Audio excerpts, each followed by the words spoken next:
talked about this concept before, I think at least once, but it came around again right now, so I'm going to talk about it a little bit more. And it's Alan Watts' concept of the pricklies versus the goos. I just gave a ride to another Gary, and this happens not often. Maybe once every 3 or 4 months, I give a ride to a Gary. And this particular Gary said that out of maybe 1,000 rides that he's taken as a passenger, he thinks maybe he only had one other Gary as a driver, which makes us in a very elite, special type of personality. And so we're having the conversation. He's immediately, worrying about how long it's taking him to get there, and he's running late, as always, he says. So it's 15 minutes, about 9 miles. And so he's going to his son's place for dinner. And in the midst of this, now I did not know exactly what type of a personality he was at the beginning. But we hopped into this prickly versus goo conversation before his personality kind of showed itself, and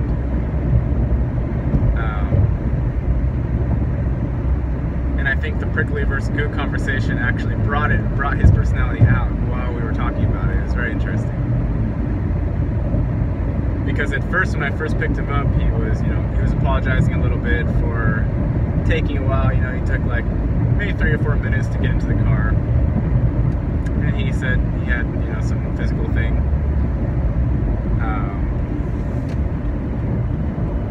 A bump knee or something like that. And we were just talking about people and how this whole phenomenon of trying to be on time somewhere or trying to keep with a schedule, especially when multiple people or multiple pieces are involved, and where blame should be apportioned if someone is coming late or if someone is being vague or ambiguous about when they're going to be there, and then versus when they actually get there. And he was saying things like, I don't like it when people say, I'm on my way, and that's it.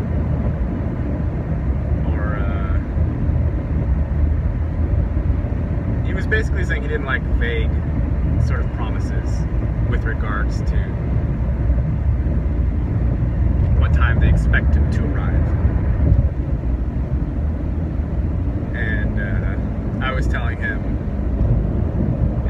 I don't really care too much when I arrive somewhere unless there has been some schedule set in place that I agreed to. Otherwise, I don't really care. I'll go wherever. And so then I brought up this concept of the pricklies versus the goos, and he was like, what's that? I've never heard of that. I've never heard of that, and I've never heard of Alan Watts. So I explained to him that's a way.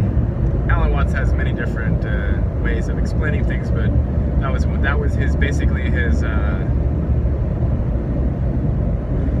personality chart.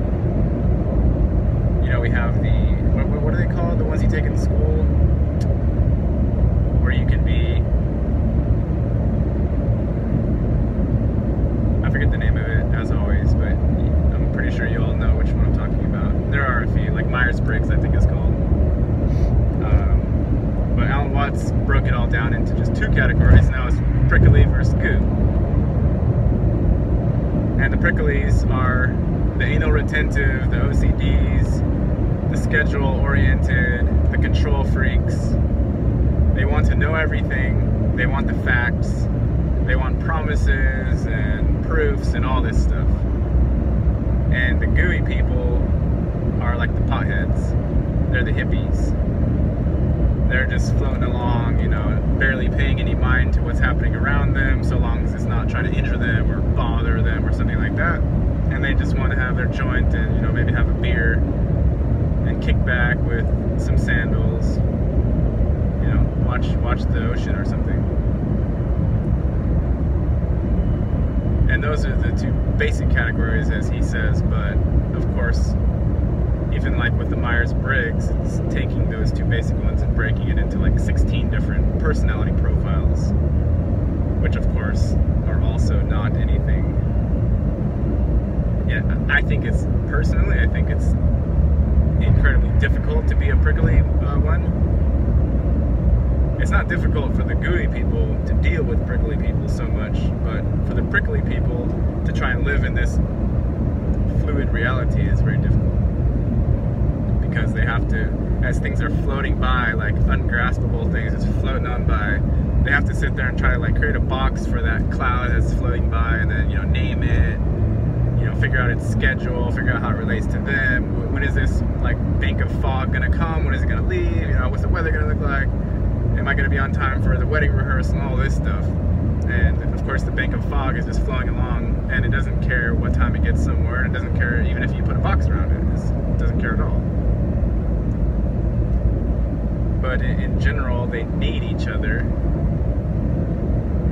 This is just another black and white discussion, yin-yang discussion, really. It's not something different than that. But like the prickly people, they need something for their pokies to jab into. They want to be well defined. They want their prickles to be starkly contrasted with the rest of their body, and they want sharp definition. They want clear focus, clear intent, clear everything. No gray areas. You know, they want everything written out and put down on the notepad and scheduled on the plan and all that.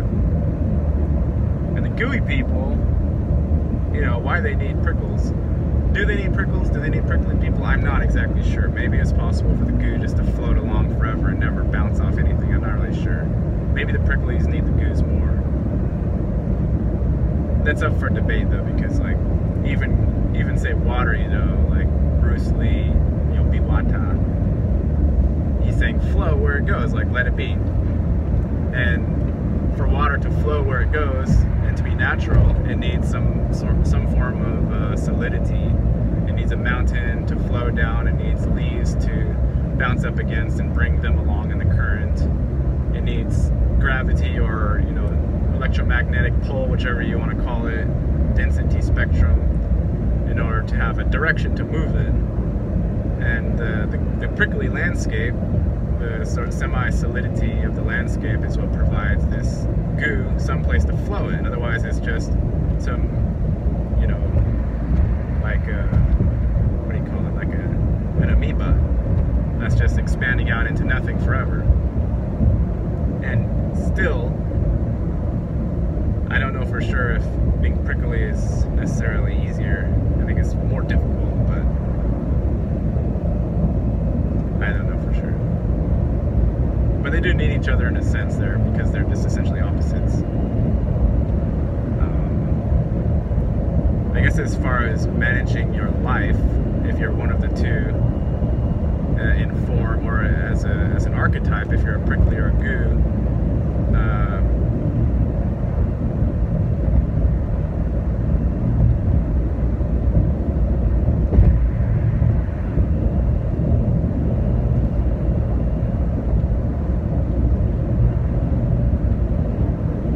train goes off the tracks.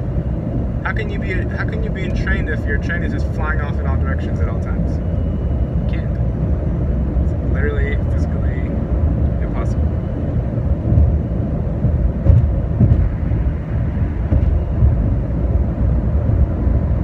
The prickles all wash away eventually, I think. Sometimes it takes a long time.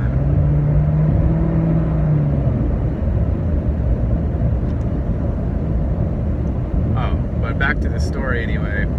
So as we're having this conversation about prickly versus goo, you know, he's getting into it. He's like, yeah. He's like, yeah, so prickly, yeah, OCD people, right? And so as he's saying this, and you know, without batting an eye, as he's saying this, he's micromanaging my driving. And now he told me at the outset of the trip that he was running late. He wanted to get there fast, and he said, if you can get me there as fast as possible and stay safe and and don't get into an accident, don't break laws, don't get caught, whatever, then I'll give you a good cash tip, right? So from the beginning, he let me know his stance and what he was looking for in the experience. And I was like, okay, I'll do my best.